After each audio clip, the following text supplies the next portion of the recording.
Boa tarde para todo mundo que está aqui com a gente no YouTube da Medical Fair Brasil.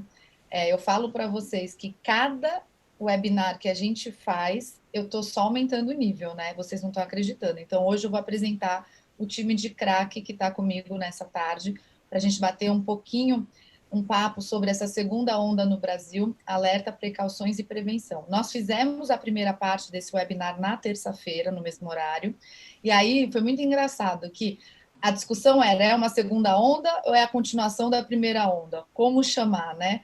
Mas eu acho que ninguém melhor do que vocês para debater isso. Eu vou apresentar todo mundo. Primeiro, eu queria agradecer a disponibilidade de estar aqui comigo, mesmo que virtual, e lembrar que ano que vem espero que todos estejamos presencialmente no evento juntos, porque esse virtual ele é divertido, mas também está na hora da gente voltar a se ver, né? Vou começar a apresentar vocês. Estou com Azimar Cardoso, presidente do Conselho Fiscal da FBH e diretor administrativo e financeiro do Hospital Universitário de Jundiaí. Carlos Eduardo Gouveia, membro do Conselho Nacional de Gestão em Saúde da FBH e presidente da CBDL. Para quem não sabe, eu acho que todo mundo sabe, mas a CBDL é a Câmara Brasileira de Diagnóstico Laboratorial. Estou aqui com o Dr. Gonzalo Vecina Neto, membro do Conselho Nacional de Gestão em Saúde da FBH e professor da Faculdade de Saúde Pública da USP. Marcelo Delácio Cosates, vice-presidente do Conselho Fiscal da FBH e representante do Grupo Santa Maria, MV10 Participações, e Remídio Visoto Júnior, membro do Conselho Fiscal da FBH e gerente administrativo da Unimed Rio Preto. E quem vai me ajudar a entrevistar esse grupo de feras aqui é o Salim Lama Neto, ele é presidente do Conselho Nacional de Gestão da FBH e CEO da MHA Engenharia. Boa tarde para todo mundo. Espero um ótimo bate-papo aqui. E aí vou pedir para o Salim começar com as perguntas, né? A gente vai fazer uma pergunta para cada um e depois eu vou entrar com as perguntas que a gente recebe tanto pelo nosso WhatsApp quanto pelo nosso canal do YouTube. Bom evento para todo mundo. Obrigado, Malu. Obrigado, Malu. Boa tarde. Um prazer estar com você aqui também. Agradecer aí essa parceria conjunta aí da federação com a Medical Fair. A sequência nossa aqui importante e agradecer especialmente também aos meus companheiros aqui de trabalho, de debate. Nós trabalhamos um pouco aí na terça-feira a questão dos hospitais de uma forma geral, mas com um foco bastante mais intenso na área de São Paulo, da capital, de uma forma geral. A discussão que nós temos aí, e acho que tudo bem colocado, nós estamos numa segunda onda, continuamos da primeira, mas com, no fundo, a grande preocupação aí com a elevação dessa curva, e daí sim seria o mote para essas nossas conversas aqui.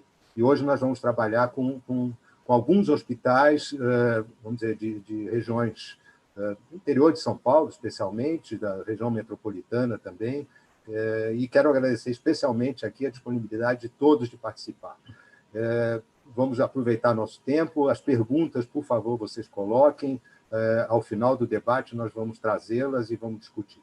Eu vou começar e pediria aí a participação do Azimar. Azimar, obrigado pela tua participação de novo, né?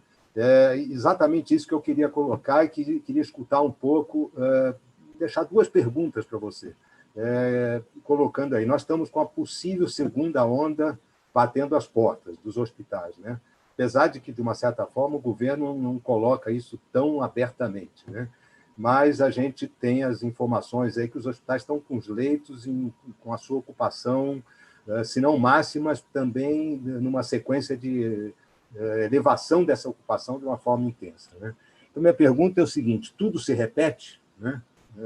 Essa seria a primeira questão. E qual o aprendizado que nós tivemos daquela primeira grande onda do início do processo, né, que pode ser aplicado agora, né, neste momento, né, que a gente tem algum benefício daquele aprendizado? Qual a cultura que se adquiriu, né, para que essa crise tenha um impacto menos traumático?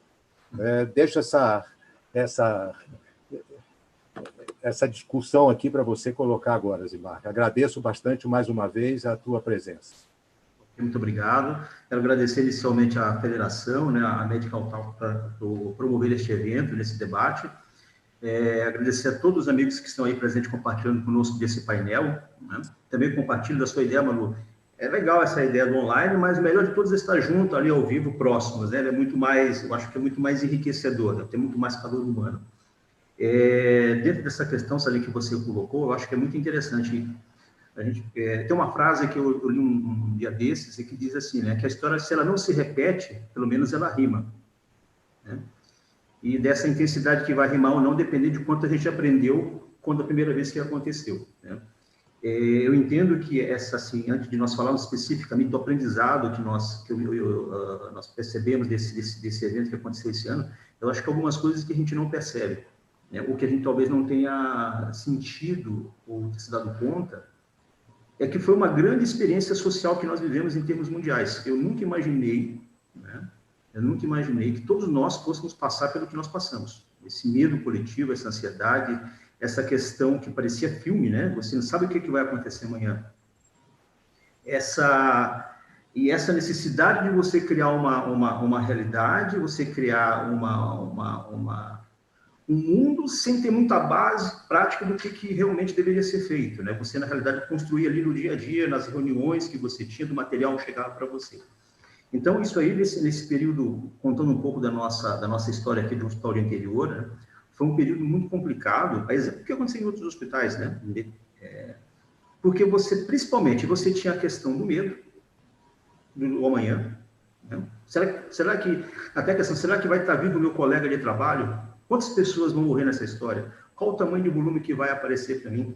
Estava conversando com o Remedi agora há pouco. Será que eu vou ter material para poder fornecer para as pessoas trabalharem? E mais, não era só questão de saber se ter ou não, ter dinheiro ou não para comprar esse material. Será que ele estaria disponível no mercado para você comprar? Que era uma outra grande questão, né? Então, tudo isso criou um desespero de início, acho que foi uma situação normal, né?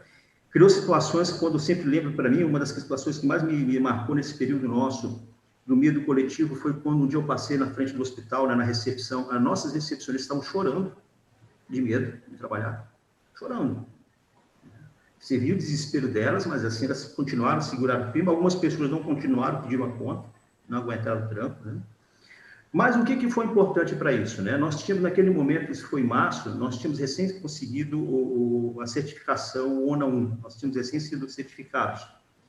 E isso nos ajudou a trabalhar o espírito de grupo, o espírito de conversar, de sentar, de harmonizar, de entender a área administrativa, a área assistencial, de entender a prefeitura. Então, eu acho que foi a primeira coisa, a grande lição que ficou para nós. Trabalhar em grupo é muito mais fácil do que tentar resolver uma ou duas pessoas o problema, né? E quando eu falo trabalhar em grupo, num problema dessa proporção, tanto interno quanto externamente, aqui especificamente em Jundiaí, nós fomos muito felizes, porque de imediato, né, o poder público, ele assumiu a responsabilidade, ele chamou todas as pessoas que poderiam contribuir, tanto tecnicamente quanto politicamente, independente de qual matiz ideológica, de que partido fosse. Montamos o nosso comitê no município e começamos a debater, né? Debater o que deveria ser feito, e fomos construindo dentro do município. E esta realidade veio aqui também para o hospital. Então, eu diria que esse trabalho em equipe nosso foi extremamente importante. A discussão dos problemas que estavam acontecendo, como criar protocolo, como criar fluxo, né? O senso crítico de tudo aquilo que nós tínhamos informação, que esse foi uma outra coisa interessante, né? O excesso de informações que nós tivemos nesse período. Era informação de tudo quanto era jeito, para tudo quanto era gosto, né? E você tinha que depurar aquele excesso. Até a nossa infectologista, ela todo dia, ela lia, era uma quantidade assim enorme de trabalhos produzidos, né?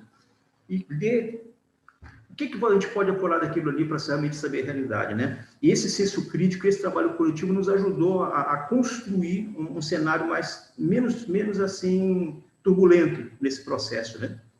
E outra coisa importante que você não cria da noite para o dia é ter pessoas qualificadas. Tem que ter pessoas qualificadas, não é só ter formação, é pessoas preparadas, né? Preparadas ao longo do tempo, o investimento na instituição para que possam ter o discernimento e conhecimento para discutir os problemas com qualidade, né? Com senso crítico.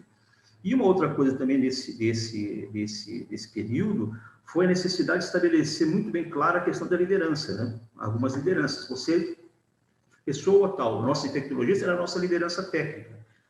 Nós fazíamos a liderança administrativa e cada um tinha que cumprir seu papel. E cada um sabia até que ponto podia ir, ao ponto que as discussões chegavam, eram divergentes, faz isso, não faz isso. Não, é esse ponto que nós vamos seguir, pode ser que não seja o melhor, mas só vamos saber no futuro. Né? Nós vamos saber no futuro. E eu diria assim, que dentro dessas questões eu pontuaria como grande exemplo você trabalhar e conseguir sair de um problema tão complicado como foi. É o trabalho em equipe, a questão da discussão, senso crítico, ter pessoas qualificadas e lideranças capacitadas para poder enfrentar esse processo. Né? Porque tudo, tanto é, no encontro que teve na terça-feira, foi muito colocado isso, nós sentimos que ali não há um grande temor dessa segunda onda, ou essa continuidade que não se deu, é Covid, né? Mas porque nós já estamos muito mais preparados pela experiência que nós tivemos, uma experiência tão dura de março, abril e junho. Então, hoje, eu penso com essas ações que nós fizemos aqui, que muitas pessoas fizeram também, não é primazia nossa, muitas pessoas fizeram, eu acho que nós vamos conseguir sair muito bem. Acho que o grande aprendizado nosso é esse, trabalhar em equipe, ter senso crítico, né? E saber depurar as informações. Ok, Azimar, obrigado pelas suas colocações. Eu acho que eu faria um bate-papo, como uma Malu nos pediu também, eu acho que todos esperamos. Como é que, nessa segunda grande movimentação, você falou logo no início aí sobre a questão do medo dos funcionários, né? Então, essa gestão desse medo, desse processo, como é que está convivendo isso agora? Obviamente, houve o aprendizado, aquelas informações conflitantes que você coloca também, mas como é que ficou essa questão do medo? Ela está superada? Ela está mais clara? Como é que ficou isso? Ela existe, mas ela é mais controlada, porque no começo do processo nós trabalhamos com uma questão da transparência das informações. A informação ela não ficava fechada naquele pequeno comitê, de assim, isso aqui é nós estamos demandando tal coisa porque tem que ser dessa maneira. Uma coisa que nós percebemos, e quanto mais próximo nós chegávamos da ponta, que realmente estava mais de frente para o problema, mais conversávamos, mais esclarecíamos o que estava acontecendo.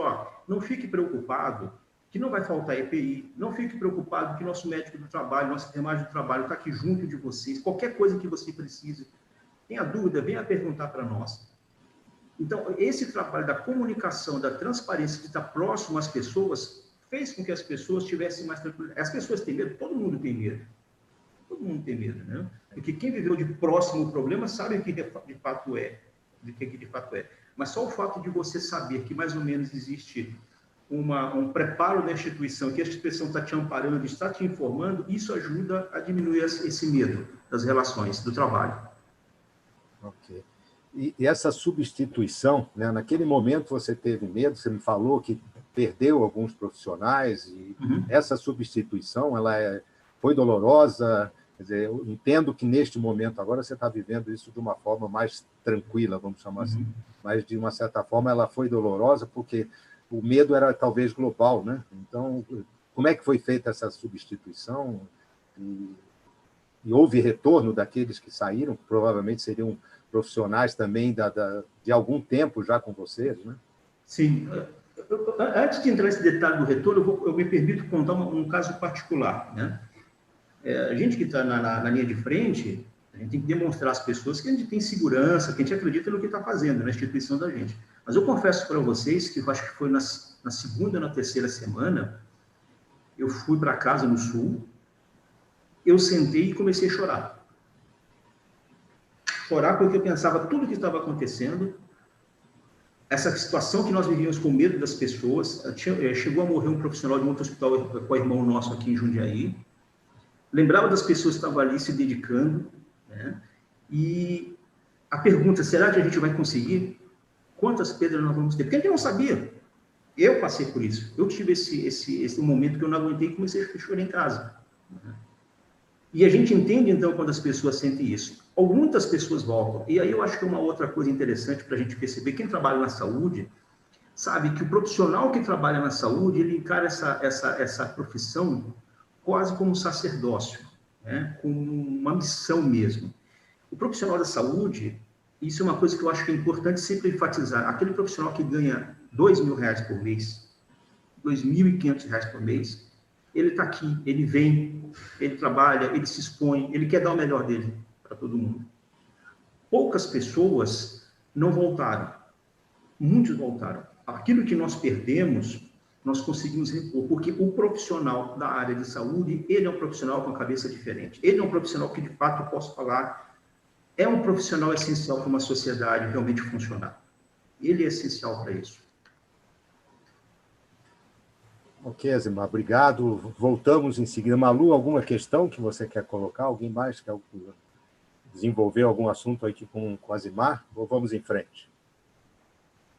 Vamos em frente. Eu acho assim que uma coisa eu acho que tudo que o Osmar falou, a gente vê os depoimentos de todo mundo que administra o hospital com esse mesmo enfoque, né?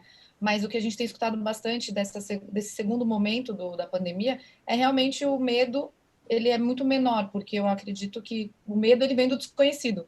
Agora a gente já conhece muitos fatores, muita gente já pegou próximo e aí também já se recuperou, isso vai dando confiança, o que é um problema, porque a confiança gera descuido também, né? Então, esse é uma coisa que o administrador tem que pensar, o treinamento, o cuidado com esses profissionais da saúde naquele primeiro momento, ele tem que ser redobrado agora também, porque a confiança, eu acredito que a confiança, ela gera o erro, né? O descuido. Continuando. Obrigado. Continuamos, obrigado, Malu. Remídio, bem-vindo. Mais uma vez agradeço. Você ainda numa região quente, né? São José do Rio Preto. Remídio, a gente percebeu no primeiro momento que a maioria dos hospitais não estava preparada no que diz respeito a suprimento, né? Então, essa foi uma questão aí colocada, incomodou muita gente e, obviamente, a nossa cadeia de produção também foi interrompida ao longo desses anos todos por uma questão econômica, melhores fornecedores e cadeias internacionais.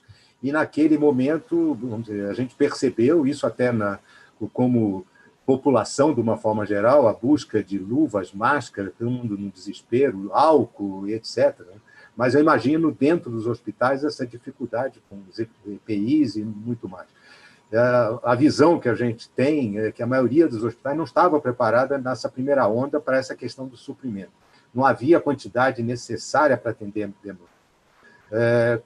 E hoje, como é que está essa questão? Você pode colocar um pouco aí na tua visão e na experiência de vocês, especificamente do teu hospital? Por favor. Bem-vindo. Salim, boa tarde aos colegas, boa tarde, Malu. Boa tarde. Obrigado à Federação pelo convite, agradecendo também a Medical Talks por este momento aqui. A pandemia, o Covid-19, entrou nas nossas vidas sem plano de voo, né, sem avisar, entrou de repente, e se a gente fizer uma analogia com a quantidade de operadoras de plano de saúde, da saúde suplementar, o número de hospitais no Brasil, e fazendo uma analogia sobre essa numeração, né, sobre essa estatística, nós temos aí praticamente 5.300 hospitais pelo DataSUS hoje no Brasil, né? Nós temos 46 mil, segundo os dados da ANS, de beneficiários na saúde suplementar. Estou contextualizando um pouquinho de estatística para entrar no que a gente observou tanto do âmbito público e no âmbito privado, né? E temos aí 210 milhões de habitantes no Brasil. Então, se a gente falar em termos de Brasil e falarmos um pouco sobre gestão, né, nós temos ainda na região sul e sudeste a maior concentração de hospitais com projetos ou com programas de gestão. E por que eu falo tudo isso? Para exemplificar que, por mais que se tenha uma gestão eficiente de estoque ou uma gestão eficiente da sua cadeia produtiva, em uma pandemia, sai na frente, sim, quem está melhor planejado. Porém, o que a gente viu no início desta pandemia foi um problema muito sério no fluxo financeiro das grandes instituições. As grandes instituições que estavam preparadas conseguiram realizar grandes importações, né? E isso barateou muito e consegue até hoje ter um bom estoque. O que a gente viu no âmbito público, né, foi uma dificuldade em abastecer os hospitais, né? E aí a dificuldade pelo seu próprio processo de licitações e tudo mais, né? E ainda a gente tem a questão dos hospitais filantrópicos, que não tinham um fluxo de caixa para fazer frente ao aumento dos produtos que tivemos de uma hora para outra. Então, a gente teve um aumento absurdo. Vamos lembrar que em março, né, praticamente em janeiro, comprávamos uma luva descartável, uma caixa de luva descartável bem comprada no mercado a R$13. Em fevereiro ela foi a 23, em março ela foi a 70 e chegou até no mercado a custar muito mais do que isso. Então, você imagina a necessidade dos hospitais em equiparem, em abastecerem para os seus profissionais, né, enfrentarem uma pandemia, né, e você, do outro lado, o fluxo financeiro extremamente prejudicado para fazer frente a este abastecimento. E quando conseguiam, você tinha um problema com a forma e a postura dos fornecedores no mercado. Os fornecedores sérios, com políticas de governança, com compliance, com uma organização, você observou um rígido controle no abastecimento. Porém, o que se viu também foram os oportunistas, dizendo assim, ou você fecha hoje por essa condição, ou eu vendo para fulano e para Beltrano.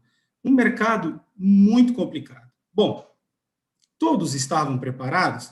Nem todos. Todos conseguiram abastecer? Os que tiveram poder financeiro e os grandes conglomerados, sim, conseguiram e realizaram importações. Esse foi o mercado privado. O mercado privado, pela sua qualidade no seu fluxo de caixa, conseguiu fazer frente à pandemia, né? Hospitais, que são, na sua essência, filantrópicos, tiveram muita dificuldade, ainda enfrentam essa dificuldade, né? Por uma questão também de crédito disponível, né, frente aos fornecedores e frente também às instituições financeiras para conseguir fazer frente a isso. Então, eu dividiria esse preparo entre os grandes grupos financeiros, que eu acho que saíram na frente, os hospitais filantrópicos e os serviços públicos de saúde, né? Um outro ponto importante é que, na medida em que os hospitais focassem mais no seu atendimento de alta complexidade, ou seja, nos seus leitos de UTI, essa cadeia de suprimentos piorou um pouquinho. Que nós tivemos no início os EPIs, depois os anestésicos, né? E aí eu arrisco até a dizer no futuro, Salim e Malu, que aos colegas também, que nós teremos a terceira onda pós-Covid, que é a falta dos insumos para cirurgias eletivas, ou o aumento deles. Porque a gente observa que, na medida em que surgem novos fornecedores no mercado, ou fornecedores que possam fazer frente a uma pandemia como essa, lei da oferta e demanda. Os preços se ajustam e qualidades novas de produtos surgem no mercado. Vamos citar o exemplo. Aqui em Rio Preto, por exemplo, nós tivemos um programa recentemente da LIDE, que premia os grandes líderes empresariais. E nós tivemos uma empresa que, da noite para o dia, na região, mudou a sua linha de produção de calçados infantis para a produção de EPIs. E fez frente ao mercado. Foi amplamente premiada por isso. Então, por um lado, surgem novos entrantes, ou seja, pessoas que, de uma hora para outra, mudaram e atenderam a pandemia, se reinventaram de fornecedores, né? Exemplo disso, fábricas de colchões produzindo máscaras descartáveis, né? Isso facilitou demais para os hospitais, ou seja, teve um incremento de fornecedores. Porém, quando nós vamos para o lado da matéria-prima de medicação, de medicamentos, aí você tem um universo mais restrito. E aí vem a grande dificuldade quando existe um aumento de preço. A dificuldade no abastecimento. Então, para este momento, eu acredito que se nós não aprendemos com tudo isso, que temos que melhorar a nossa gestão e que temos que estar extremamente preocupados com o nível de abastecimento dos estoques, porque se nós tínhamos uma cartilha a seguir que dizia just in time, né? Colocava assim, estoque baixo, pouco dinheiro na prateleira, pouco estoque, né? A pandemia nos disse que é o contrário. Vamos estocar os seus produtos para que você tenha o que ofertar para a sua equipe interna, para o seu paciente, e também para evitar os preços abusivos que foram e que estão ainda sendo praticados por alguns poucos fornecedores, mas isso está acontecendo e é premente no momento.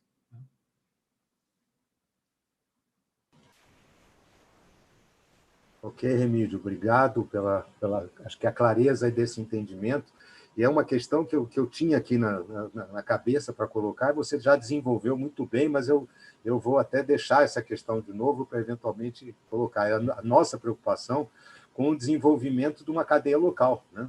Produtos que a gente tranquilamente tem ou tinha capacidade de produção local, que abandonamos isso, né? Então, avião trazendo máscara, coisas desse tipo, né? E aí, obviamente, vantagem, você já respondeu uma parte dessa questão aí com essa colocação de alguns desenvolvimentos. E a gente espera que, obviamente, você enxerga, e talvez a questão seja essa, você enxerga que vamos dizer, essa cadeia vai continuar, quer dizer, o fabricante de calçado, né, que está fazendo agora o Propé, o de colchão que está fazendo a máscara, ele vai continuar nesse suprimento? Ele é competitivo dentro da cadeia mundial, de uma certa forma? Como é que você enxerga isso aí?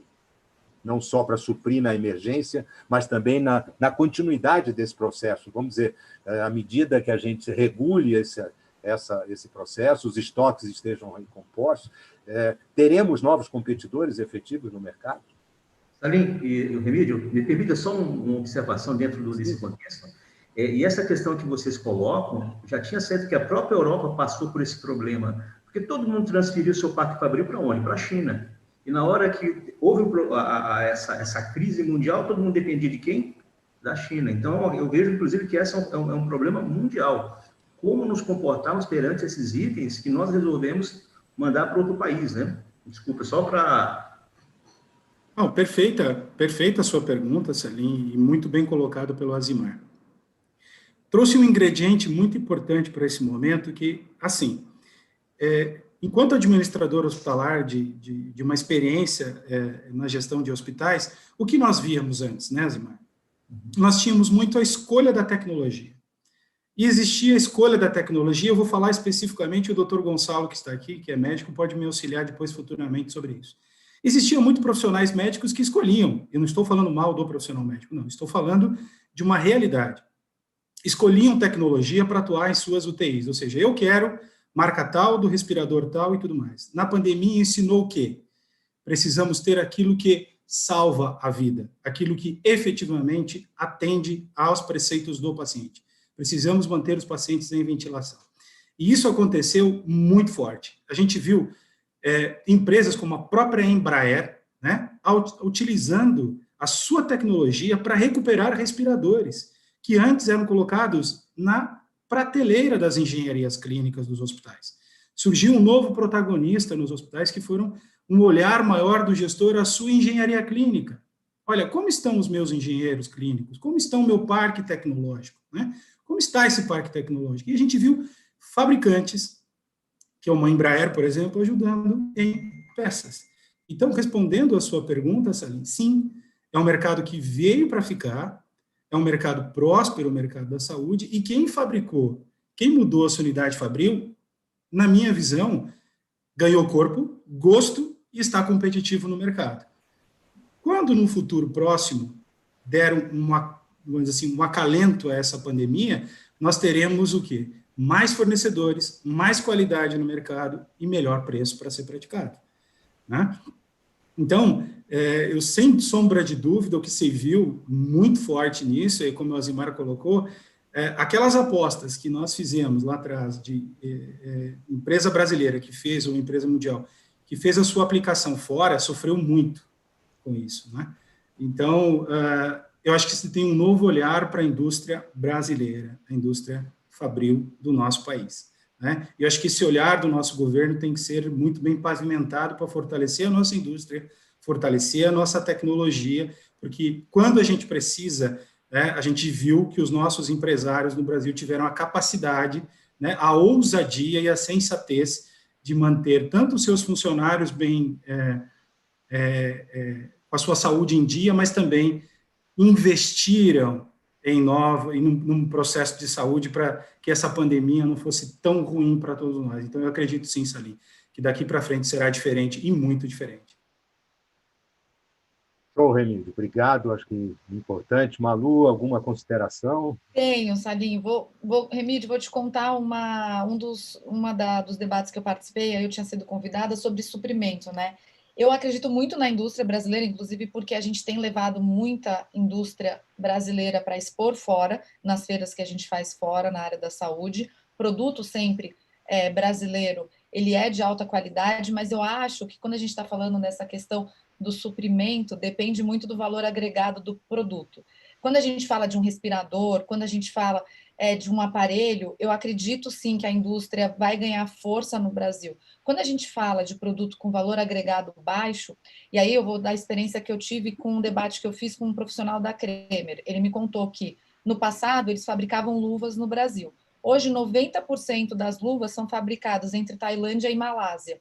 E na hora que veio a pandemia, a fábrica da Kremer da Malásia tinha luva, mas não tinha transporte para trazer. Então, a Kremer fretou um avião e trouxe luva. Imagina, você fretar um avião para trazer luva, que é um produto que você não agrega, né, financeiramente falando. Você não tem um valor agregado. Então, o preço da luva disparou. E aí eu perguntei para ele, falei, mas você pensa em voltar a produzir luva no Brasil? É lógico que na hora da pandemia, todo mundo pensa. Passa 1, 2, 3 meses, o custo é muito caro para você produzir esse produto no Brasil. Não vale a pena. Então, ou o governo incentiva essa produção de produtos com baixo valor agregado, de alguma forma, pelo menos uma quantidade mínima garantia, ou você não tem como fabricar isso aqui. A gente tem que pensar que para ele também é um business a luva, né? Ninguém vai trabalhar sem ganhar dinheiro. Então, eu acredito que na parte de produtos e equipamentos para o âmbito hospitalar, realmente tem uma valorização da indústria brasileira, mas produtos de suprimento, infelizmente, as pessoas esquecem, passa 2, 3 meses e vai continuar fabricando fora. Eu não tenho essa ideia de que vão fabricar aqui, não. Com certeza, Malu. Só Salim complementando para o final, para passar para os demais. E eu acho que o nosso governo, de vez em quando, se equivoca nas isenções fiscais que tem colocado. Infelizmente, são respostas que não ficam legais para o país. Sem dúvida, aí nós vamos entrar naquela discussão das pressões e os lobbies que conseguem outras. Mas vamos lá na nossa pandemia aqui, né? Gouveia, Carlos Gouveia, obrigado mais uma vez, uma boa tarde, bem-vindo, e agradeço de novo aqui a tua disponibilidade de estar nesse bate-papo conosco aqui. Imagina, Salim, o prazer é meu, eu que agradeço o convite, é sempre um prazer estar aqui rodeados de colegas tão brilhantes e sempre ativos aí na busca de soluções para a saúde.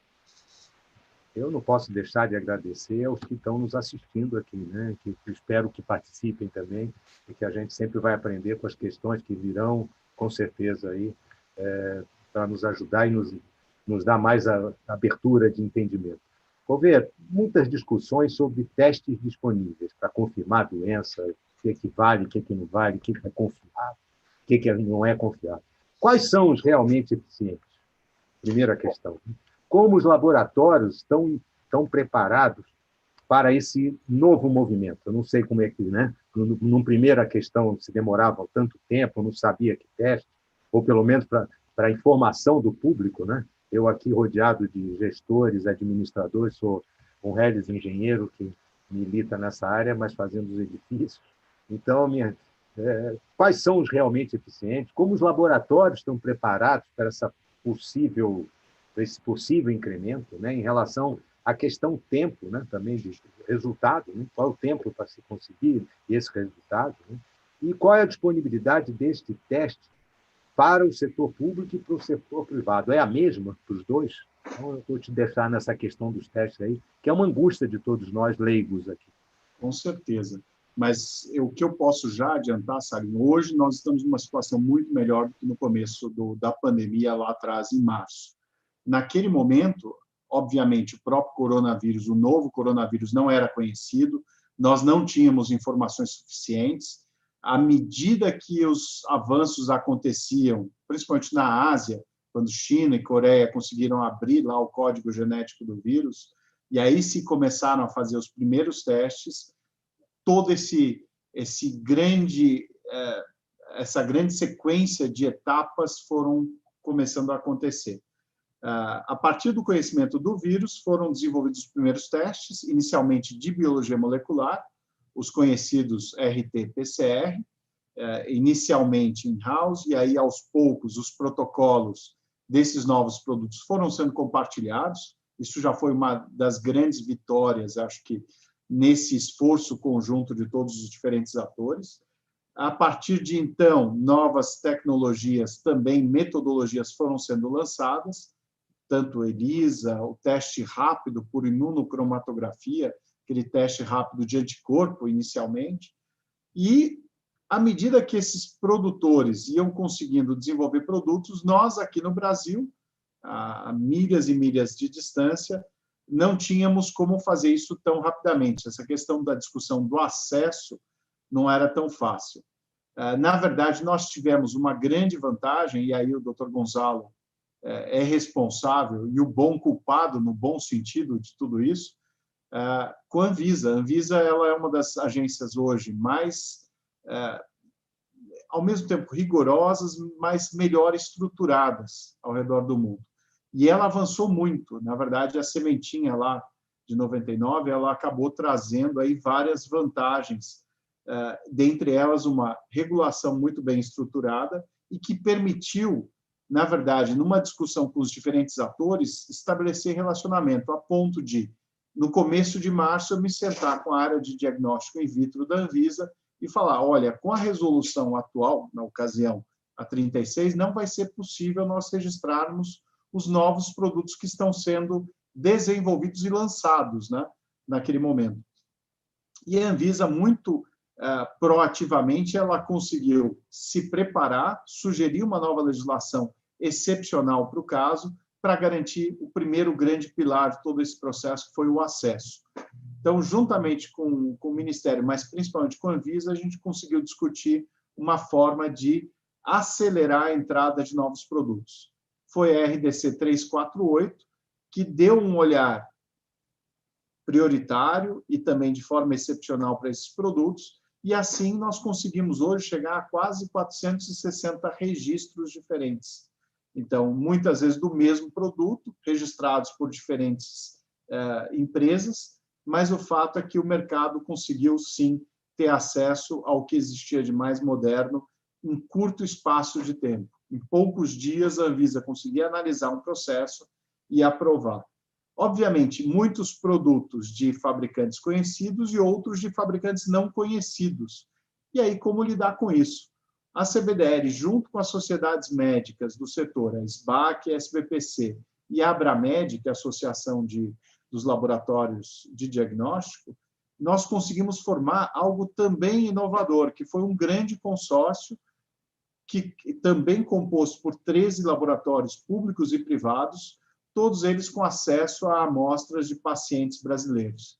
E, nesse processo, a gente conseguiu discutir um protocolo único para os testes sorológicos, um outro para os testes de antígeno, os testes moleculares também foram avaliados, e nós conseguimos, nesse programa de avaliação dos kits de coronavírus, conseguimos avaliar mais de 15 mil amostras, sabe?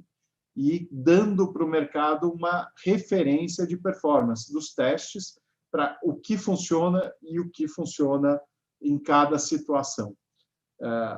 Hoje, esse programa ele já trouxe aí a avaliação de centenas de testes, é o testecovid19.org, convido aos nossos internautas aí que estiverem acompanhando que visitem, e ali você tem a referência, qual o teste mais adequado. E aí eu respondo a sua primeira pergunta. Então, os testes funcionam? Sim, funcionam. O que você tem que saber, e o profissional de saúde é o elemento-chave nisso, é qual o teste certo para a pessoa certa, no ambiente certo e no momento certo. Tá? Cada teste vai ter uma função. E o profissional de saúde desse mercado laboratorial vai conseguir dizer com propriedade. Né? E o teste, ele responde, só para vocês terem uma ideia, a quase 75% das decisões médicas. Então, se ela for lastreada num teste precoce e preciso, obviamente a terapia vai dar um resultado muito melhor. Então, é dentro desse emaranhado de situações que a gente, de fato, procura trazer. Indo um pouco mais no detalhe, nós temos aí possíveis combinações para a primeira fase da infecção do coronavírus, que é aquela de 2º até o 8º ou 9º dia, o ideal é um teste ou o famoso RT-PCR, que vai buscar o vírus presente na amostra, e aí a amostra normalmente é nasofaringe ou orofaringe, ou então um teste de antígeno. O teste de antígeno é talvez a grande inovação do último mês e meio aqui no Brasil, 2 meses, e ele consegue trazer um resultado quase tão eficaz quanto o PCR, só que com um tempo muito menor. O tempo do PCR é de ao redor de 80 a 100 minutos, se você for contar só o processo do exame em si. Ele demora muito mais tempo para dar o resultado por causa da fila que tem que ser seguida. Mas ele é composto da extração, a primeira fase, daquela amostra, extrai o RNA, o DNA, e a segunda fase, que é a amplificação, amplifica para ver o resultado. Mas é o vírus que você está procurando. O antígeno, ele vai buscar o quê? A proteína do vírus. E você consegue fazer isso com uma amostra também nasal, mas em 20 minutos você tem o resultado. Você coleta a amostra, mistura com o reagente, coloca no dispositivo e rapidamente tem o resultado. Então, para essa primeira fase da doença, que é a infecção mesmo, é o PCR ou o teste de antígeno.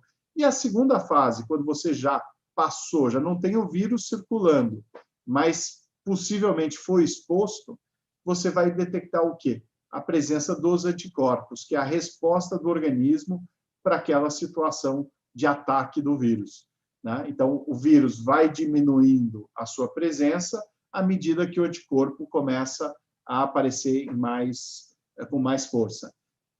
Essa informação é importante? Importantíssima, para várias finalidades. Para formatação de dados epidemiológicos, para exatamente poder tomar decisão em termos de saúde pública. Então, as políticas de saúde pública, elas podem e devem contar também com essas informações. Obviamente, para o próprio indivíduo, para saber se ele desenvolveu ou não aquela possível imunidade, se ele já está com anticorpo. Isso para a vacinação vai ser importante também, porque essa pessoa que já tem anticorpo não vai ser prioritária, obviamente, para a vacina, que é um recurso escasso. E aí você tem diferentes metodologias, tanto o teste rápido, 15 minutos você tem a informação, ou um teste sorológico laboratorial, com diferentes metodologias. Pode ser o ELISA, velho conhecido ELISA, eletroquimiluminescência, quimiluminescência, dentre outras. Agora, a beleza da área de diagnóstico são essas combinações. Então, dependendo da situação, por exemplo, retorno ao trabalho, uma empresa decide voltar, você pode usar diferentes protocolos. Se você quiser ter a informação completa para compartilhar com seus colaboradores, faça um teste sorológico. Quem já for positivo, você já sabe, você está, então, possivelmente imune, pode voltar a trabalhar. Quem for negativo para um teste sorológico, você deveria aí sim fazer um teste, ou do PCR, que demoraria mais tempo, ou um teste de antígeno, que em 15, 20 minutos você sabe se aquela pessoa está ou não com vírus ativo, e se estiver, obviamente a recomendação é vá para isolamento, quarentena, e contate todas as pessoas com quem você esteve, porque elas deveriam se testar também. Então, com isso, você tem várias possibilidades. A sua outra pergunta, se você me permite já continuar, como está o nosso sistema? Na verdade, a gente está testando muito menos do que deveria. Lá em março, a ideia é que o Ministério entrasse com 46 milhões de testes. Metade disso com PCR e metade com teste rápido de sorologia. Não conseguiu testar nem 10 milhões, infelizmente. O setor privado se preparou também para testar. Então, muitos testes foram importados, usando aquela legislação da RDC 348, que permitia uma validade do teste de, no mínimo, 6 meses, caso não houvesse estudos suficientes, no máximo 6 meses, caso não tivesse estudos de estabilidade suficiente, ou se a empresa já tivesse feito um pouquinho maior.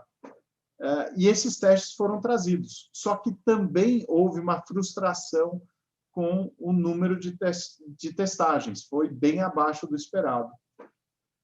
E aí, um grande esforço que tem que ser feito tem algumas frentes. A primeira delas, obviamente, que os hospitais e laboratórios possam sim ser procurados, mas levar o teste onde o cidadão está.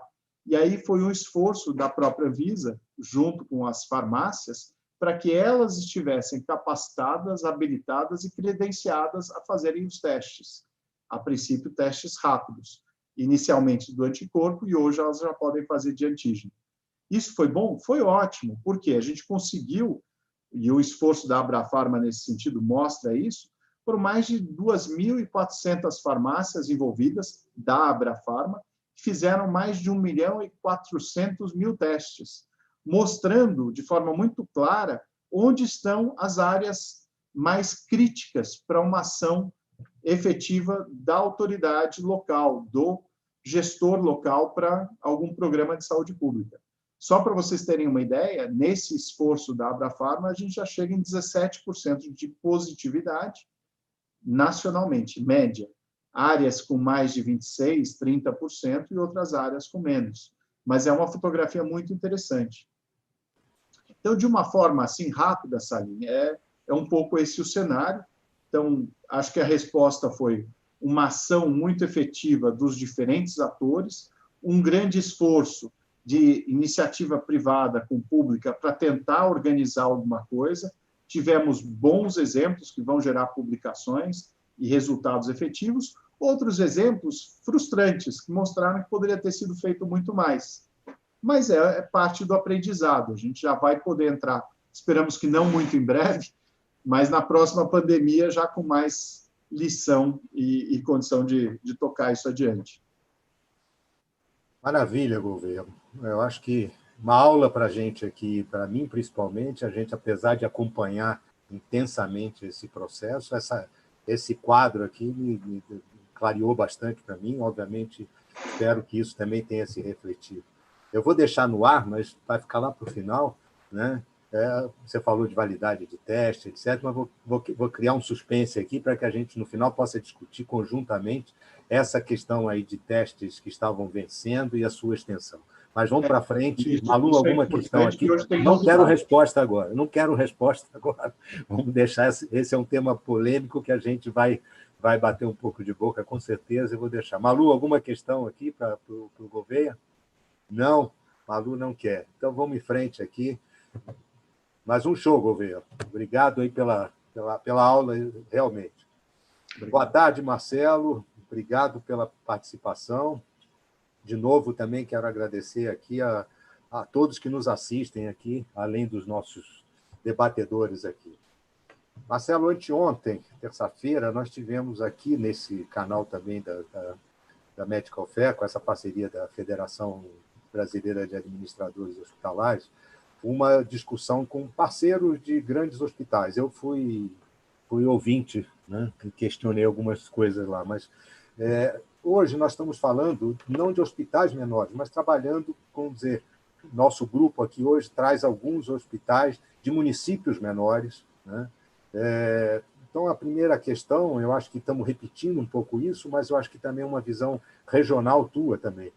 Você acha que esses municípios também estão preparados para o enfrentamento dessa possível nova demanda, ou que já existe, né? Essa possível, eu acho que é uma questão até filosófica, né?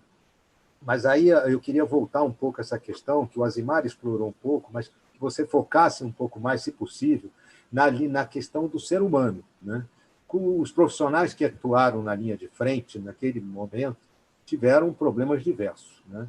Até em relação à sua própria segurança. Nós vimos aí, em alguns casos, São Paulo também, né? Alguém estava trajado como elemento da saúde ser agredido, né, em transporte público e algumas questões. Isso é uma questão importante, né? Sua própria segurança e também dos familiares, né? Muitas vezes até tendo que afastar de casa para diminuir esse risco de contaminar a pessoa. Alguns, e aí eu queria que a tua análise, eu estou falando, vamos dizer, de informações gerais, mas alguns, vamos dizer, ficaram tão pressionados que precisaram buscar apoio psicológico. Nós escutamos isso de alguns hospitais. Você acha que essa situação está controlada, né? Ou esse acompanhamento vai continuar sendo necessário. Eu falo o acompanhamento psicológico e essa, vamos dizer, essa informação para o público, né? Voltando na questão de segurança. Se você puder focar um pouco essa questão aí desta visão voltada ao ser humano, eu te agradeceria. Boa tarde, obrigado mais uma vez. Claro. Salim, boa tarde a todos os colegas, boa tarde, Malu. Agradeço de coração a oportunidade de nós falarmos tanto. Ô, Salim, agora, não sei se for sorteio, é uma sacanagem falar depois de tantas feras assim, né? Sobra pouco conteúdo para a gente falar, mas enfim, um pouquinho de cada. Eu acredito que nós que trabalhamos uma questão mais regional, a gente, um pouquinho do que o Azimar falou, do que o Carlos Gouveia falou agora, a questão da fila dos exames, o melhor exame no melhor momento, numa região, conta muito para a tomada de decisão. E fazendo uma análise um pouquinho mais ampla, com um pouquinho do que cada um falou, e acho que é uma oportunidade interessante da gente compartilhar, desde a falta de suprimentos até a questão de oferecer o melhor exame no momento certo, é um desafio regional. O hospital hoje que a gente está à frente, o grupo que nós estamos à frente é do Alto Tietê. Nós estamos falando um pouquinho, cerca de 2 milhões de habitantes. Oficialmente, a região do Alto Tietê pega de Guarulhos até Salesópolis, que é a nascente do Rio Tietê, para que a gente possa se situar um pouquinho mais. E nós temos uma cobertura de plano de saúde pequena comparado ao estado de São Paulo, que na média dá em torno de 26%. E nós temos uma realidade interessante, porque alguns dos maiores hospitais privados são hospitais de operadoras, são hospitais que vivem uma verticalização. E que na primeira, vamos assim dizer, na primeira onda da pandemia, um desses hospitais decidiu atender e o outro não. Nós temos lá um hospital que a Amil comprou há 5 anos atrás, um grupo, na verdade, é um plano de saúde, e um hospital que a Amil comprou há 5, 6 anos atrás. E agora, em 2018, que a Intermédica comprou um outro grupo. Então, nós temos lá na região de Mogi das Cruzes, a Amil e a Intermédica com redes verticais. E que, nesse momento, como eles trabalham em rede de hospitais, acabam referenciando pacientes com Covid vai para São Paulo. E o outro, hoje, por exemplo, na rede Amil, acaba atendendo na região. Seja por condições técnicas, seja para continuar as eletivas dos seus beneficiários, por qualquer motivo que seja, é um desafio bastante interessante, né? Perceber essa verticalização numa área que não está dentro da cidade de São Paulo. Então, isso fez com que a região aprendesse bastante.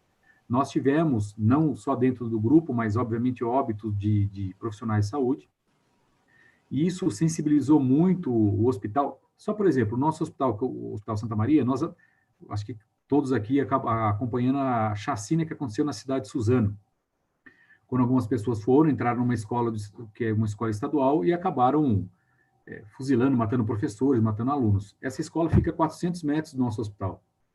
As crianças chegavam lá a pé com machadinha nas costas. Então, ao mesmo tempo que nós estamos a 50 quilômetros de São Paulo, existe aquela questão de interior. E essas questões que acabam acontecendo lá têm um apego muito grande. E quando começou mesmo que não seja dentro do nosso hospital, falecer profissionais de saúde, houve uma comoção muito grande na nossa região. E houve um absenteísmo maior ainda. Nós temos um problema de absenteísmo, principalmente na enfermagem, muito grande. Né? Caminhando um pouquinho para essa questão humana aí, que é da sua questão. Tivemos um absenteísmo muito grande na primeira fase, ali para maio, abril, que hoje está um pouquinho menor. Hoje a gente aprendeu um pouquinho melhor a lidar, fizemos outras parcerias, não só para repor, mas para dar condições técnicas de conseguir recolocar profissionais que eventualmente fiquem afastados perto do mesmo nível técnico que a gente acaba treinando. E isso tudo passa pela identificação do que estava acontecendo. Falando um pouquinho do que o Carlos Gouveia disse, em fevereiro, nós fechamos uma parceria com o Einstein em questão de diagnóstico. Então, lá no comecinho da pandemia, os nossos PCRs é feito pelo Einstein. E é muito automático o que acontece em São Paulo vir para a gente. Então, você começa um aumento de casos em São Paulo, eu particularmente não acredito em uma segunda onda. Porque onda vem quando você não tem mais casos. Veio uma onda, acabou, e veio uma segunda onda. Nós não tivemos, em algum momento que não teve mais nenhum óbito. Nós tivemos flexibilização do que acontece, das pessoas pararem de se cuidar e aumento o número de casos. E o tempo de resultado do exame, isso seja para o nosso profissional que trabalha conosco, seja para o paciente que está internando, seja para o nosso pronto-socorro, ele interfere rapidamente na tomada de decisão. Então, os exames acabam saindo e a ansiedade do profissional de saúde é muito grande. Nós tivemos alguns profissionais que, inclusive, puderam até dar depoimento no Fantástico, por exemplo, do que eles viveram no começo da pandemia. Então, uma sensibilização muito grande, uma dificuldade. Nós fizemos a contratação de profissionais psicólogos específicos para o nosso público interno, para que a gente tente manter uma estabilidade e que os resultados para o nosso público interno, para os nossos colaboradores, sejam o mais breve possível, não só para eles voltarem ao exercer as suas funções, mas que eles tenham tranquilidade para poder trabalhar. Então, essa realidade a gente vive, e um dado bastante interessante, que eu peguei agora do SEAD, estava aqui enquanto cada um de vocês estavam falando, eu busquei um pouquinho os dados do SEAD. Nesse momento, nós temos um site do SEAD que dá praticamente em tempo real a letalidade de cada cidade. E veja que no interior, no nosso caso, nós estamos perto da Grande São Paulo, a nossa letalidade é muito maior que a da cidade de São Paulo, que pode ser que seja poucos exames, né, tá identificando poucos resultados positivos e automaticamente a conta de letalidade sobe, mas para não ter que ficar explicando os dados, é uma letalidade que nos preocupa muito. Por exemplo, Mogi das Cruzes está com uma letalidade de 4,8, considerando que neste momento hoje, São Paulo, cidade de São Paulo tem uma letalidade de, estado de São Paulo 3,3, o Brasil está com uma letalidade de 2,7 e o mundo de 2,3. Aí nós trazemos para a nossa região. Suzano, onde está o nosso hospital, 3,9, uma letalidade. Mogi, 4,8. É uma letalidade super alta. A cidade de São Paulo está com uma letalidade de 4,0. Campinas, 3,6. Guarulhos, 6,3. E Jundiaí, do nosso Azimar, está muito bem organizado, está com uma letalidade de 2,9, bem menor do que a nossa região.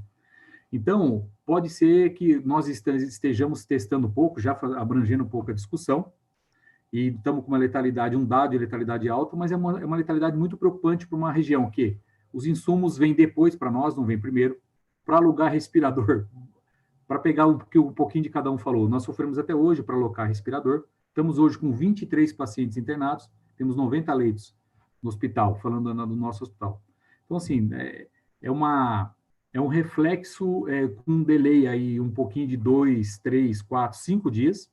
O que acontece em São Paulo acaba acontecendo conosco, mas com uma capacidade de resolução um pouquinho menor. Então, o desafio para quem está no interior, de uma maneira resumida, tanto para garantir profissionais trabalhando na linha de frente, com condições técnicas e psicológicas de atender a pandemia, com protocolo que muda a cada dia, de tratamento, e com uma letalidade, com desafio de ter uma letalidade muito grande. Então, o que nós vivemos hoje é isso. Esse é o cenário que a gente vive hoje. Ok, Marcelo, muito obrigado aí pela colocação. Eu vou deixar só uma questão que talvez sempre nos assustou. Hoje, eu não vejo isso na região metropolitana de São Paulo, imagino também que não esteja acontecendo, mas aquela agressão aos profissionais de saúde, voltando a esse tema, isso, com certeza, agora não estamos vivendo, acho que com maior conhecimento, com maior cuidado. Isso chegou a acontecer no Alto Tietê, como você colocou? Não, né? Não temos notícia disso, nem na rede pública, nem na rede privada. Eu tive a oportunidade de ser secretário de saúde de Mogi, então eu acabo acompanhando a parte pública também. Certo. Não houve notícia disso, a gente tem uma sensibilidade ao contrário, de valorizar os profissionais que estão na linha de frente. A gente tem muito na rede social regional, vamos assim dizer, se isso é possível acontecer, mas ali dentro do nossa região, do nosso mundo, a gente percebe uma gratidão aos profissionais de saúde. Nós tivemos médicos que acabam sendo reconhecidos, porque é uma região menor, obviamente, do que a cidade de São Paulo. Quando alguém, graças a Deus, não foram muitos, foram poucos, acabaram falecendo, uma sensibilidade que toma conta aí da rede social. E nós não tivemos, graças a Deus, nenhum tipo de movimentação de agressão aos profissionais, mas sim ao contrário. Tivemos de gratificação ao desempenho, a estarem na linha de frente. Muito Vou bom. aproveitar, Salim, que o Marcelo falou sobre isso, a Azimar tinha falado um pouco no começo sobre a valorização do profissional, né, dos profissionais do hospital dele.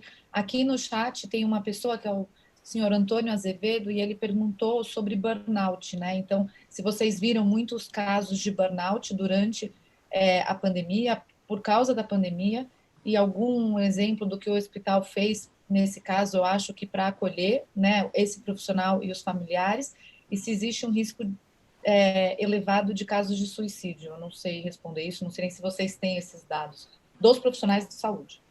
Olha, se me permite, eu tenho algumas informações sobre isso. No começo da pandemia, olha que coisa interessante. Nós temos tem o SVO, Serviço de Verificação de Óbito, e o IML, Instituto de Medicina Legal. Na nossa região, nós temos uma faculdade de medicina que acaba ajudando tecnicamente esses serviços, acaba apoiando esse serviço que é do governo do Estado de São Paulo, aliás, Secretaria de Segurança Pública, nem de Saúde. Mas esse profissional é um profissional médico, que é conhecido meu, enfim, conhecido da região. No começo da pandemia, acredito que no mês de maio, junho, eu encontrei ele, conversando com ele, ele falou assim, olha, você não acredita, eu não recebi mais nenhum caso de suicídio. Isso no começo da pandemia. Eu falei, olha, as pessoas estão ficando em casa, isso foi bem no começo da primeira onda, da primeira grande número de óbitos, e grande número de contágios. Eu falei, nossa, então as pessoas estão voltando para a família, estão renascendo aquela estrutura familiar, e isso deve estar evitando que as pessoas acabam indo ao extremo, que é os casos de suicídios. E ele notou isso pelos serviços que ele acaba prestando como médico patologista.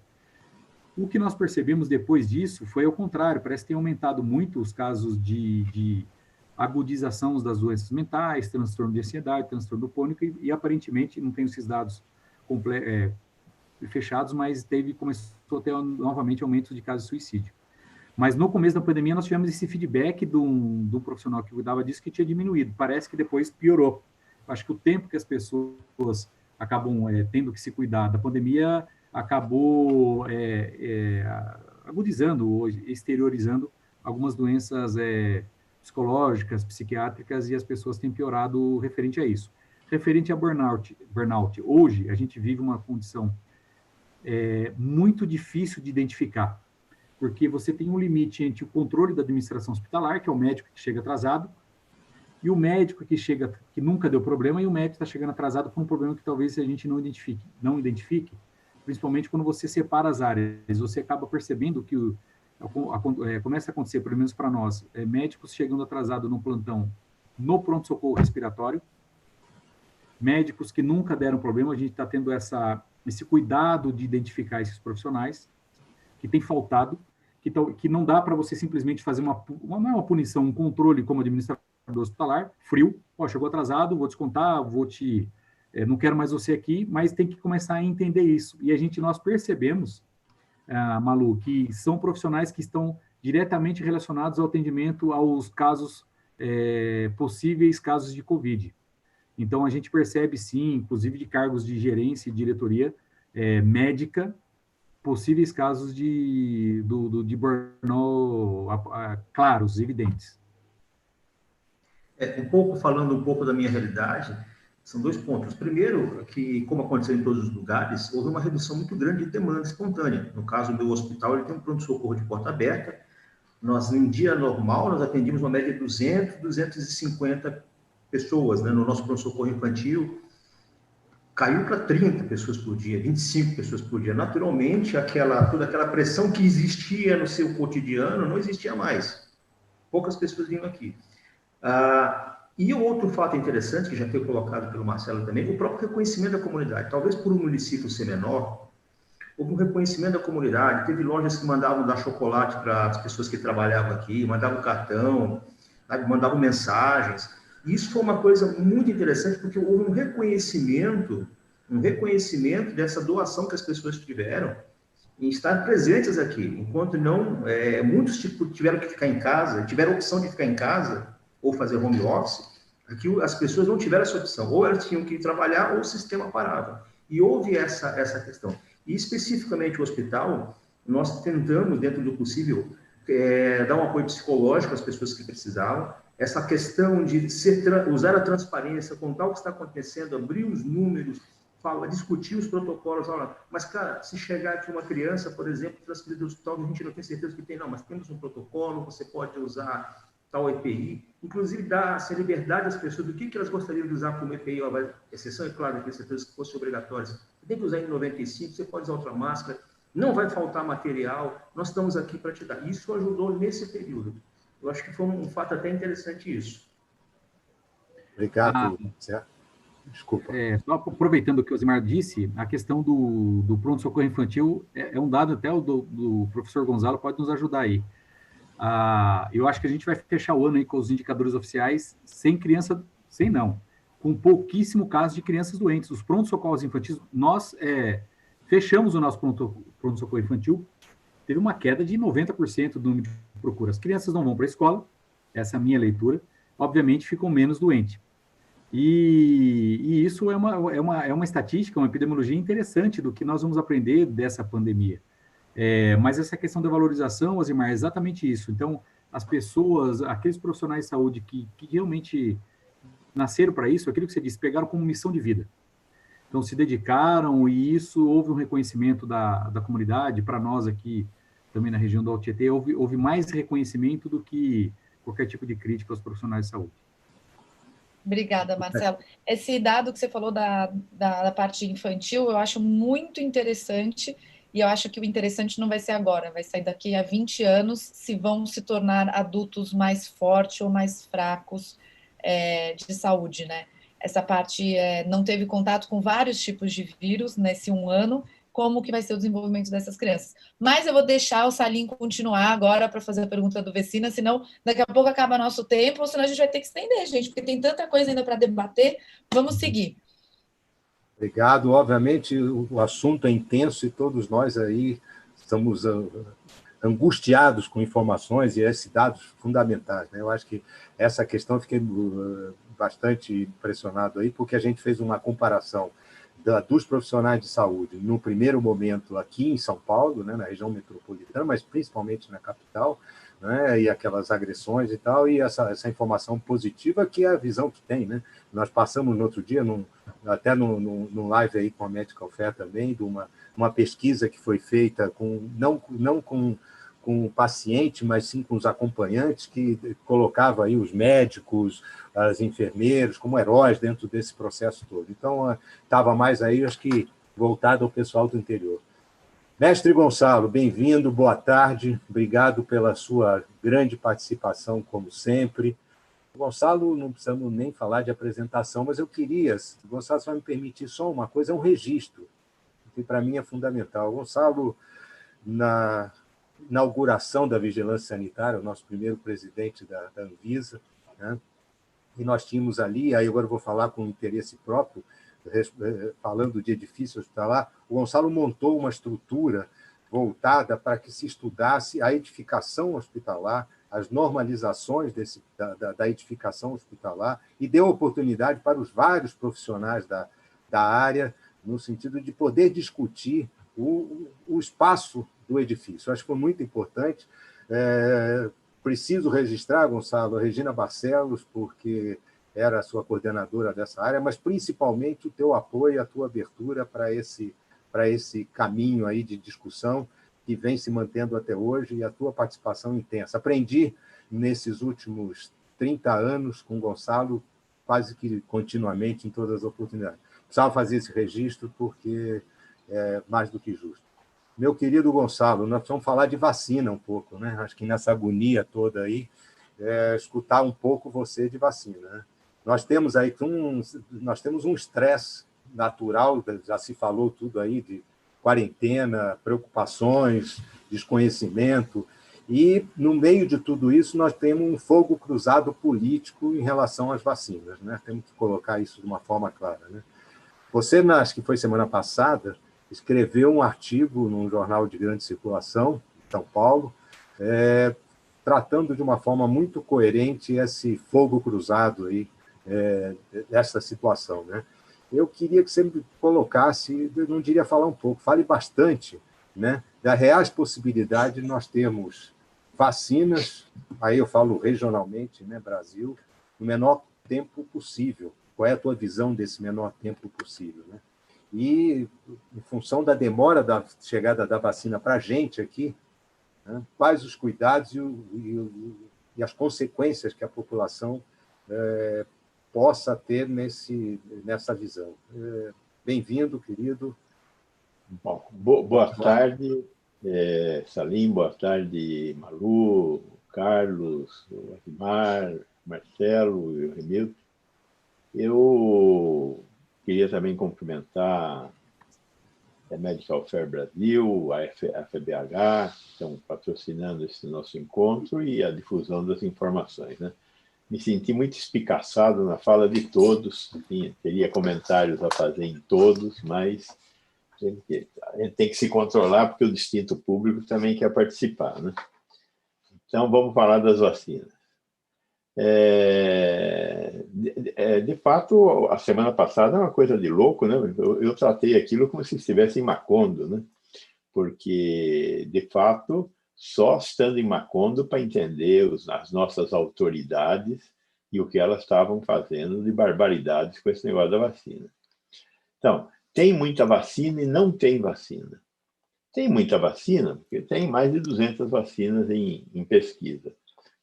Aqui no Brasil, nós temos pelo menos 5 vacinas sendo... 4 vacinas sendo testadas, né? Da AstraZeneca, da Sinovac, da Pfizer e da Janssen. E tem uma que está muito próxima, ela está muito próxima, eu não sei se nós estamos próximos dela, que é a Gamaleya, a russa. Mas, de qualquer forma, as duas mais próximas é a da AstraZeneca, que é uma vacina de vetor viral,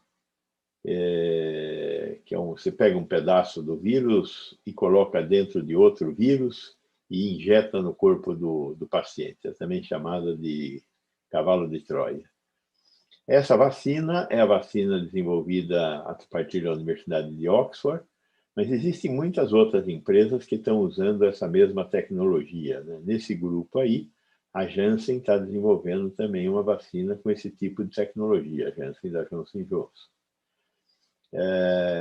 A diferença é que a AstraZeneca são 2 doses e a da Janssen é 1 dose, ela está testando no Brasil também, embora não vá fabricar aqui. A AstraZeneca fez um acordo com a Fundação Oswaldo Cruz de transferência de tecnologia, então a AstraZeneca deverá ter produção local a partir do 2º semestre do ano que vem. A fábrica da Fiocruz está recebendo um investimento de algo em torno de 200 milhões de reais, bancado por Ambev, bancado por Todos pela Saúde, do Itaú, e um pouco pelo Ministério da Saúde. O grande problema da vacina da AstraZeneca é que ela teve um acidente de percurso, aí, que é esse negócio da meia dose, né? Quer dizer, ela é 2 doses, mas por alguma razão que a AstraZeneca ainda não explicou para a sociedade, alguém passou a dar meia dose e o resultado foi melhor.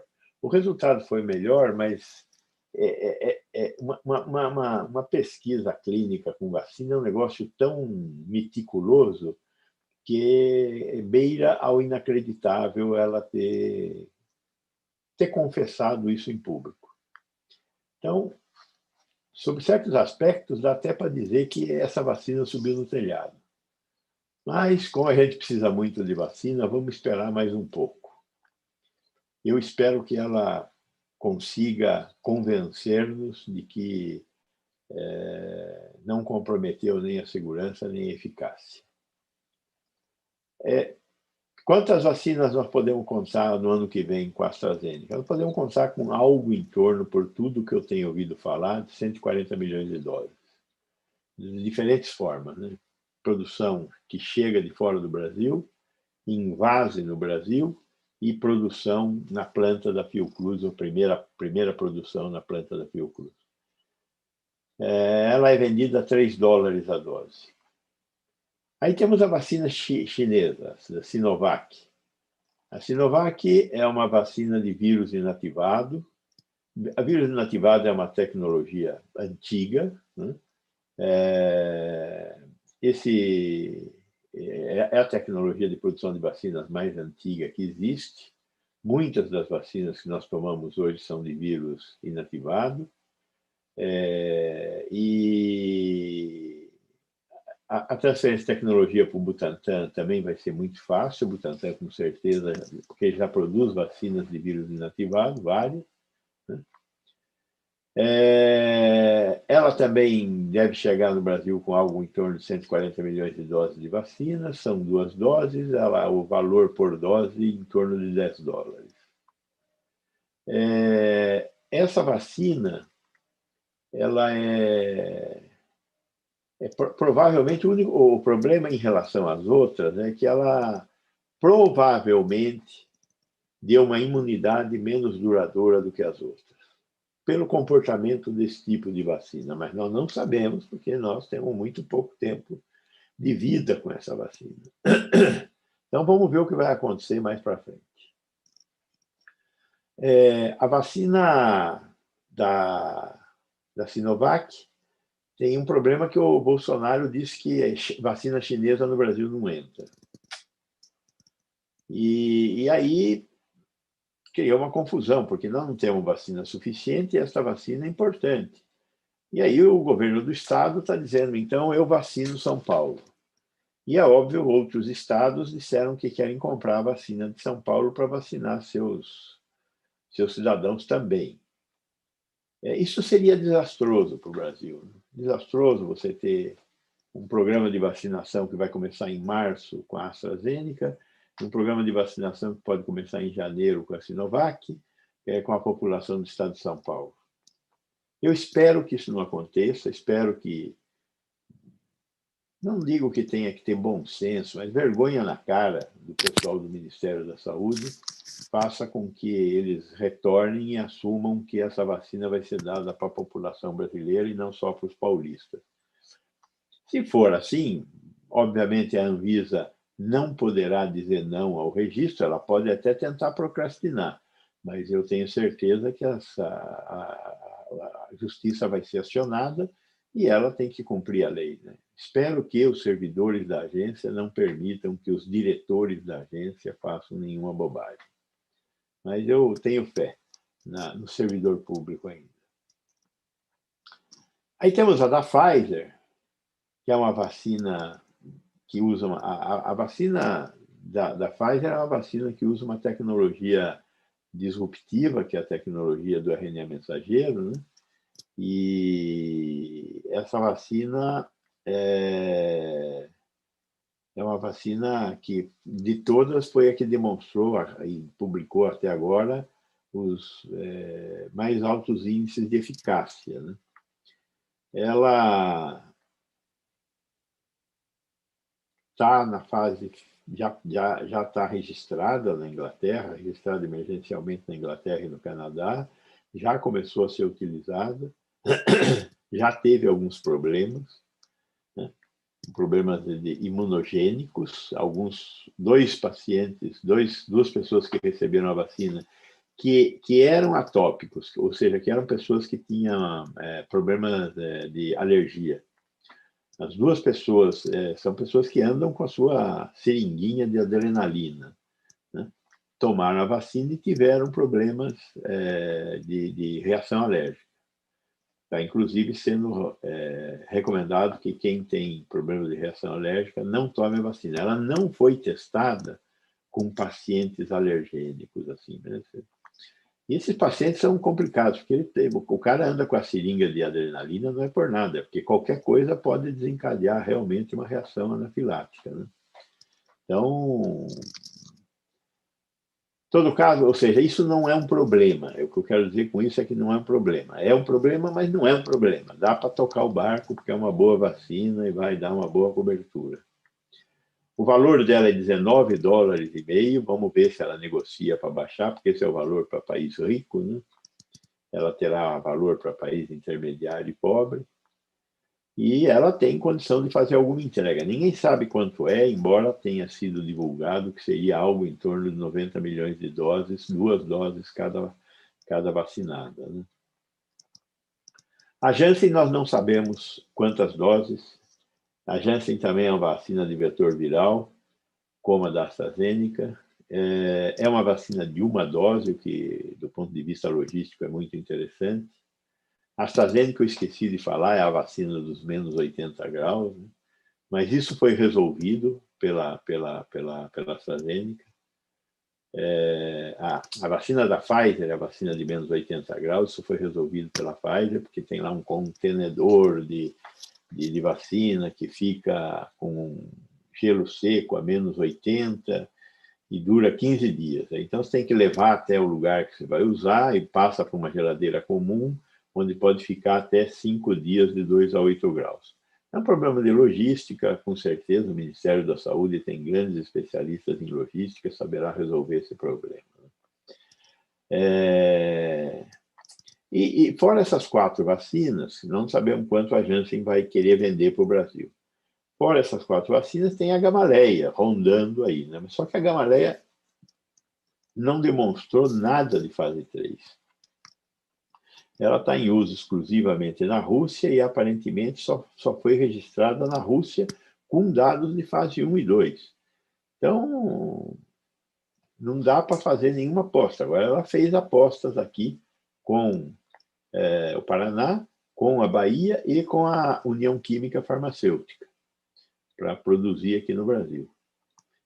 Tem ainda o COVAX Facilities, que é o negócio da OMS, que tem 9 vacinas lá inscritas. Mas eu acho que o COVAX Facilities, do ponto de vista de todo esse monte de barata que está voando, é uma promessa só. Eu não contaria com ela no médio prazo, até meados do ano que vem. Então, podemos começar a vacinar em janeiro? Sim, com a Sinovac. E com a AstraZeneca a partir de março. E com a Pfizer, assim que ela diga como é que vai ser o cronograma de entrega das 90 milhões de doses se o governo federal comprá-las. Quem vai ser vacinado? Aí tem um escalonamento que aparentemente será profissional de saúde, e aí uma escadinha de idosos, e aí índios, quilombolas, profissionais da área de segurança pública, tinham colocado no governo federal presidiários, agora tiraram, que esse povo deve só caber a eles morrerem, né? Então, vamos ver o que a sociedade vai falar disso, né? Porque eles são um grupo de risco importante, porque se pipoca um caso num presídio desses, de fato, nós teremos lá uma mortalidade importante, né? Espero que não seja uma mortalidade de mogianos, mas que seja uma mortalidade aí de São Bernardo, uma coisa assim, já será suficiente para matar muita gente, né? Nós temos 900 mil presos no Brasil. O Brasil é o segundo povo do mundo em população carcerária. Também existe muita discussão dizendo por que começar a vacinar profissional de saúde? Não vou explicar por quê. Agora, tem gente dizendo, quem é que mais morre nessa epidemia? Quem mais morre é pobre. Pobre morre 3 vezes mais do que quem tem dinheiro, né? E por que pobre morre mais? Porque tem que sair na rua, tem que caminhar, tem que achar comida, né? Por outro lado, estatísticas nossas eu não tenho, mas de Portugal, 97% dos mortos de Portugal tinham mais de 50 anos. 97%. Então, velho é um acepipe para esse vírus. Então, enfim, eu acho que não tem uma solução ótima. Tem que discutir as diversas possibilidades de solução e vamos conversar com a sociedade. Basicamente, esse que é o quadro que eu queria trazer para vocês, e vamos para a conversa. Muito bom, mestre. Muito bom. Eu acho que dá um quadro menos político e menos de discussão, né? Hoje a gente escuta que a Pfizer vai começar a vacinar esse ano. A gente sabe que isso, né? Quer dizer, é uma discussão que essa desinformação é que nos deixa desesperador. Daí a importância de um diálogo desse tipo aqui com profissionais. Li também. Você falou aqui da Pfizer 19,50, que o Brasil teria comprado a 3,75. Isso é a declaração do ministro. Mas no jornal, eu vi isso no jornal e o ministro declarou. Agora, até que ponto as nossas declarações do ministro permanecem, né? Então, e também, da mesma forma, o presidente da Pfizer no Brasil colocou uma questão de trazer perto de 8 milhões de doses no primeiro semestre. Durante o primeiro semestre, 8 milhões. Foi um número também lido na imprensa. Aí, vamos dizer, por isso que fico feliz com as suas ponderações aí, colocações efetivas, né? São alguns dados que vamos dizer, que a gente acompanhou nesses dias aí, que, de uma certa forma, geram essa agonia. E essa questão dos alérgicos, né? Também que surgiram, e parece que eram 2 médicos, inclusive, que estavam nesse processo aí. Né? A profissão, eu não sei. Desculpa? A profissão dos caras eu não sabia. A profissão eram 2 médicos, não sei se eram homens ou mulheres, mas se coloca como médicos dentro dessa questão. E por uma questão interessante também, de uma notícia hoje, que a recomendação, e olhe logo, né, a recomendação na Rússia, que você teria que ficar, depois de tomar a primeira dose, 50 e poucos dias sem nenhuma bebida alcoólica. Então, eu acho que essa aí nós vamos fugir um pouco dela. Essa não quero. Eu também não. Então, são questões aí para a gente debater. Já temos hein, Salim, já temos uma recomendação do Dr. Gonçalo. Essa não. Salim, eu queria aproveitar para fazer uma pergunta. Aqui no bate-papo, né, do YouTube, muita gente estava pedindo para o Vecina já falar sobre a questão das vacinas. Eu acho que ele explicou muito bem todas as diferenças. Me assusta um pouco você ter vacina vendida a $3 a dose e a outra a $20 a dose. Para mim é uma diferença muito grande. É óbvio que quando existe demanda, a oferta faz o que quer, e aí você tem um problema, né, com isso, mas $20 uma dose de vacina me preocupa. Realmente não acho que o Brasil possa arcar com isso. Tem uma pergunta aqui no chat perguntando um pouco sobre a questão das desativações dos hospitais de campanha. Eu vou recomendar para as pessoas, tem 3 perguntas disso, assistirem o nosso debate de terça-feira, porque falamos exatamente disso, está aqui no canal do YouTube, falamos sobre o que foi feito, o que desativou e a capacidade hoje de leitos.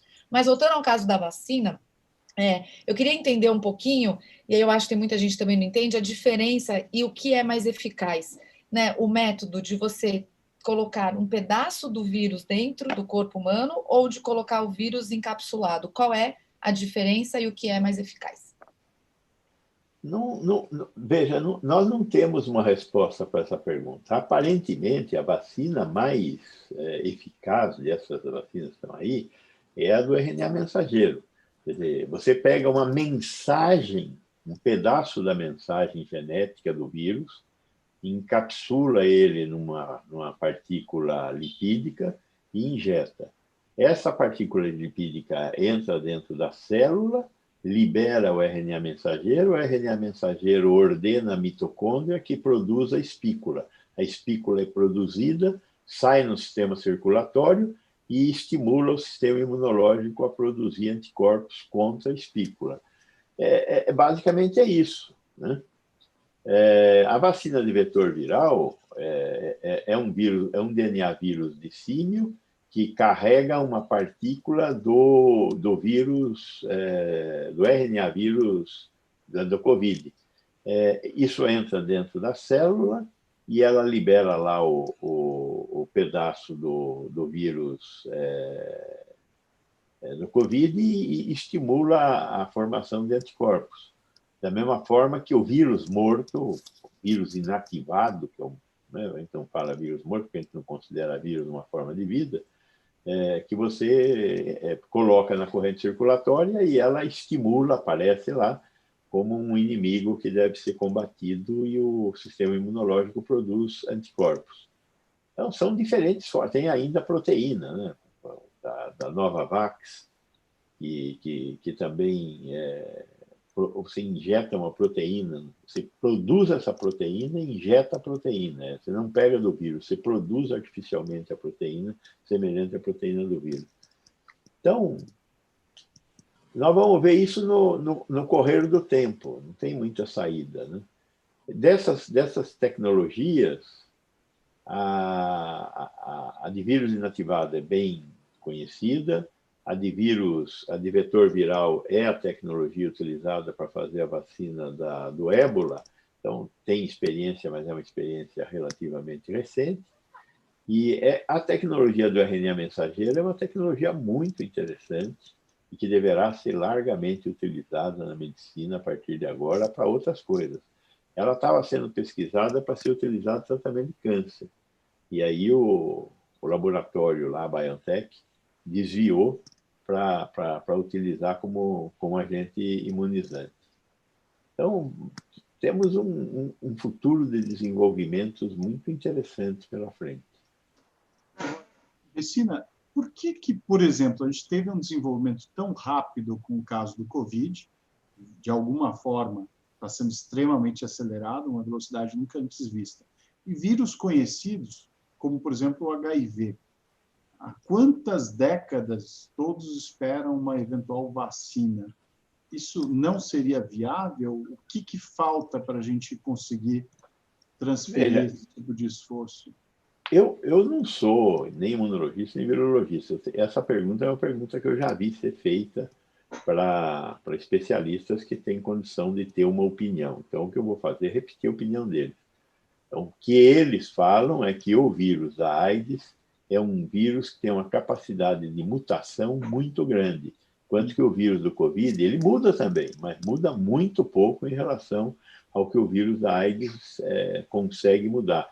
Tanto é que você faz os exames de carga viral para ver se muda ou não muda o tipo de antirretroviral. E os antirretrovirais que nós usávamos no início da pandemia, não usamos mais. Foi sendo inventado um após o outro para substituir o que ficou, ao qual ele ficou resistente. Né? Então, essa que é a explicação. Não sei se é vero ou não é vero, pero é bene trovato. Não? O que abbiamo sentito. Eu vou ter mais uma pergunta aqui que eu vou falar, já vou fazer com as minhas considerações finais para não estender muito o tempo, e depois eu vou pedir para o Vecina e para o Gouveia responderem essa, e aí já começamos com as nossas considerações finais, tá bom? Tem um comentário aqui, e aí quando o Vecina fala sobre a questão da prioridade da imunização, né? Eu vou dar a minha opinião pessoal. Eu também, é difícil a gente julgar quem deve ser primeiro, idoso, criança, profissional da saúde. Aí a pergunta que a gente sempre tem aqui é assim, mas o profissional da saúde já teve contato com vírus? Então, um método que eu achei bem interessante foi usado na China, né? Lá o cartão, como se fosse o cartão do SUS deles, uma vez que o profissional da saúde ou a população, alguém foi positivado e tem o IgG ativo, o cartão muda de cor. Então, sabe-se que aquela pessoa está com os anticorpos. Então, testam, ele tem os anticorpos, então ele não é prioritário na vacina, o que faz sentido, se ele já tem os anticorpos. E aí a pergunta que tem aqui no chat é sobre a dificuldade nesse momento de comprar os testes. O Gouveia já falou que isso não tem mais, né, Gouveia? Então, se não há essa dificuldade, por que não testar antes de vacinar? Deixo essa minha consideração final. Acho que a principal resposta para não testar é a dificuldade que nós teríamos para testar, apesar do Gouveia dizer que não falta teste, mas ele tem parte PRI nessa história. Mas a principal razão é porque nós ainda não temos muito claro o que significa a reinfecção. Então, é um quadro em aberto a reinfecção. Assim como é um quadro em aberto, a proteção que a vacina confere. O que nós temos hoje é que você pega uma população que recebeu placebo e uma população que recebeu a vacina e verifica quantos dos que receberam a vacina desenvolveram a doença e quantos dos que receberam placebo não desenvolveram. Isso eu sei. Agora, eu não fui ver dos que receberam a vacina se eles poderiam ser recontaminados, porque eu teria que recontaminá-los. E isso, nenhuma regra de pesquisa permitiria eu fazer. Né? Já começa a aparecer gente que está querendo fazer esse tipo de pesquisa, mas são pesquisas tremendamente antiéticas. Né? Bom, então, muito obrigado e até a próxima. Complementando o que o Vecina falou, de fato, essa questão da reinfecção é algo que precisa ser estudado. nós ouvimos vários casos, alguns casos espalhados pelo mundo. A questão até que se tem que verificar é, ele estava infectado pelo novo coronavírus, em primeiro lugar, porque lá atrás, muitas vezes, isso não era possível, porque os testes estavam começando a ser feitos, primeiro. Segundo, muitas vezes o diagnóstico foi clínico e não com base num teste de diagnóstico. O próprio protocolo do Ministério permite isso. Você tem várias formas de chegar à conclusão, mas pode ser um outro vírus respiratório, e aí você acaba não tendo a certeza. Então, a reinfecção, na verdade, é a primeira infecção. Por isso que, na verdade, mesmo a pessoa tendo um diagnóstico feito por diversas formas, não é para ele sair por aí contente enquanto a gente não tem a solução. Tem que tomar cuidado. Outra questão importante também é que, de fato, os testes hoje já estão plenamente disponíveis. O que nós vimos foi uma situação de muitas pessoas não incentivarem a testagem. Então, o próprio Ministério se comprometeu a trazer um volume grande, trouxe parcialmente, não usou a tempo, e nós chegamos, por exemplo, agora, recentemente, a uma situação de validades em vias de expirar ou expirando, que era a pergunta que o Salim ia fazer. Na verdade, isso foi em virtude de uma situação. No caso do Ministério, faltou ainda um planejamento que a gente espera que agora aconteça, de fato. Agora, para o mercado privado, muitos dos testes que vieram, e mesmo para o Ministério, foram testes com uma validade curta por causa daquela resolução 348 que eu expliquei. Então, como não existia ainda evidência de qual o prazo máximo de validade para aquele kit, a própria Anvisa tomou, pelo princípio da precaução, a decisão acertada de conceder, naquela situação, 6 meses. Tá? Corretíssimo. Só que ela deu a possibilidade das empresas trazerem novos estudos, novas evidências à medida que fizessem novos estudos de estabilidade vida real ou acelerada. E isso poderia alterar a validade para aquele tipo de produto. Mas, a princípio, não se previu a validade dos produtos que já tivessem vindo para o Brasil com uma etiqueta com 6 meses. E foi esse o dilema que todo mundo se viu. Eu, num levantamento junto com os associados da CBDL, eu cheguei a quase 17 milhões de testes em solo brasileiro, que começaram a vencer agora, em novembro e dezembro. E iriam até fevereiro, mais ou menos.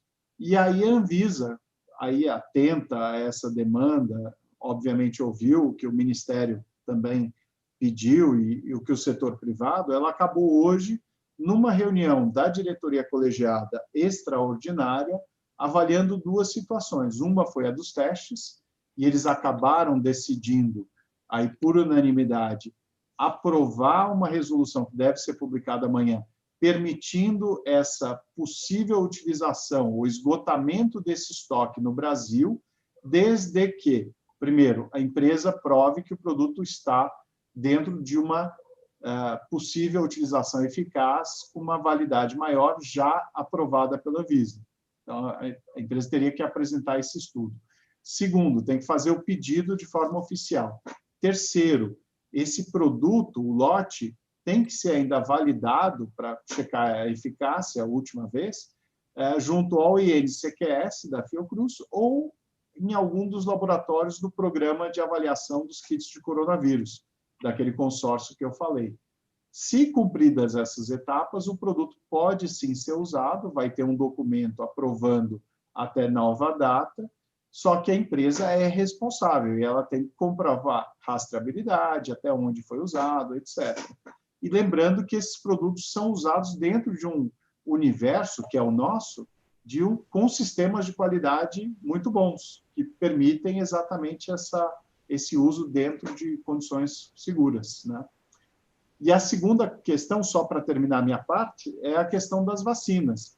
Eles hoje, na diretoria colegiada, aprovaram também o uso emergencial para fins experimentais das vacinas que submeterem os seus pedidos. Então, abriram a brecha, Gonçalo. Então, deve ter aí alguma forma, quem sabe até da própria vacina chinesa, né? É uma forma deles não dizerem não, né? Então, Mas foi bem interessante a reunião. E, gente, muito obrigado. Desculpa falar demais, mas esse assunto acaba sendo apaixonante aqui com vocês. É sempre estimulante. Eu que agradeço, Gouveia. Eu agradeço e deixamos para o suspense final. Obrigado aí, porque é um assunto que estava no ar direto. E eu pediria aí agora, em 1 minuto, por favor, de uma forma objetiva, nós tínhamos 1h20, estamos com 1h41, o tchau de vocês, né? A despedida final. Por favor, Azimar, eu vou pedir que realmente que a gente seja sucinto aqui agora. Muito obrigado pela oportunidade de participar aqui e debater com vocês, né? Porque eu me sinto muito honrado, mas principalmente o meu professor Gonçalo. Eu tive o prazer de ter o professor na FGV, dizer assim que eu acho que é importante essas oportunidades para nós debatermos, discutirmos o que nós vivemos recentemente e aprendermos com nossos erros e acertos para que nós possamos fazer um futuro mais tranquilo. E bom Natal para todos, né? Muito obrigado. Obrigado, Azimar, também. Remídio, você, por favor. Agradeço a todos aqui pelo momento, pela troca de informações. Aprendo muito cada vez que eu participo de uma live como essa. Obrigado, Malu, a Medical Fair. Obrigado, Salim, a Federação, por proporcionar momentos como esse de debate enriquecedor para a gente. Eu acho que é muito bom, a gente aprende até o fim da vida, né? Então, eu agradeço muito pelo aprendizado, pela oportunidade, por conversar um pouquinho, falar um pouquinho a respeito disso. Um agradecimento especial a todos aqui. Obrigado, Remídio, também. Vou lhe dar essa chance para você dar um tchau. Você não falou muito, falou o necessário para a gente. Obrigado. Feliz Natal para todo mundo. Que ano que vem voltemos aí com eventos presenciais, semipresenciais, o que seja o novo modelo, mas com contato físico. Isso faz parte, e acho que todos nós estamos sentindo, mas de forma segura, obviamente. Muito obrigado mais uma vez à FBH, à Medical Fairs e aos colegas aqui presentes. Obrigado, Gouveia. Marcelo, também. Me perdoe, Salim, por não ter desejado um Feliz Natal a todos. Fui indelicado. Obrigado a todos. Marcelo, por favor. Obrigado. Bom, queria agradecer a oportunidade de poder ter participado aqui, a Medical Fair, a Federação, a todos os colegas aqui, aos que eu conheci hoje, tive a oportunidade de conhecer, mandar um grande abraço, um agradecimento ao Márcio, presidente da Federação, a Eliette, que é a nossa superintendente, e desejar a todos um passar de ano com muita saúde, que eu acho que é o mais importante, que nós tenhamos aí a sabedoria e que Deus nos abençoe com saúde, para que nós possamos, cada um na sua instituição, poder levar um pouquinho de incentivo, levar um pouquinho de vontade para nós enfrentarmos isso que vai entrar para a história, né? Essa pandemia que nós estamos vivendo. Aproveitar aí todo o conhecimento, sabedoria do professor Gonçalo e que nós possamos ter aí uma vacina logo, que 2021 seja um ano realmente abençoado e que o mais importante é que nós tenhamos saúde, que nós possamos aí continuar nas nossas instituições e que a gente possa levar isso aí como um aprendizado e que nós saímos como seres humanos melhores no ano de 2021. Um bom Natal e um ano novo com muita saúde, muita prosperidade para todos nós. E obrigado pela oportunidade. Eu que agradeço, Marcelo, mais uma vez. Mestre Gonçalo, quais são as precauções e prevenções recomendadas? Porque você tem aquela sua frase que eu acho fantástica, e, por favor, coloque ela no ar aqui, eu acho que ela resume tudo. Fique em casa, use máscara e, se quiser festejar 2021, não festeje 2020. Grande abraço. Obrigado o tempo de todos vocês aqui, agradeço mais uma vez essa disponibilidade. Essa história que a pandemia pegou todos de calça curta, né? Usando expressões antigas. Eu lembro, há 10 anos atrás, trabalhando com o pessoal do Butantan na implantação da vacina H1N1, já existia uma preocupação com a pandemia, e se discutia, e eu negociava naquele momento, Gonçalo, por que os engenheiros que também trabalham na saúde não teriam uma prioridade. Mas passou o tempo, eu já fiquei um idoso, então também agora já não vou pedir mais como os procuradores, vamos deixar correr. Obrigado a todos, uma super boa tarde, e, mais uma vez, agradecer a disponibilidade de todos, principalmente ao público também que nos assistiu aqui, agradecer a Medical Fair, essa parceria com a Federação, recebendo o nosso conselho aqui também, Conselho Nacional de Gestão em Saúde, para esse debate. Obrigado a todos. Malu, boa tarde e até a próxima. Boa tarde, gente. Bom final de ano. Obrigado.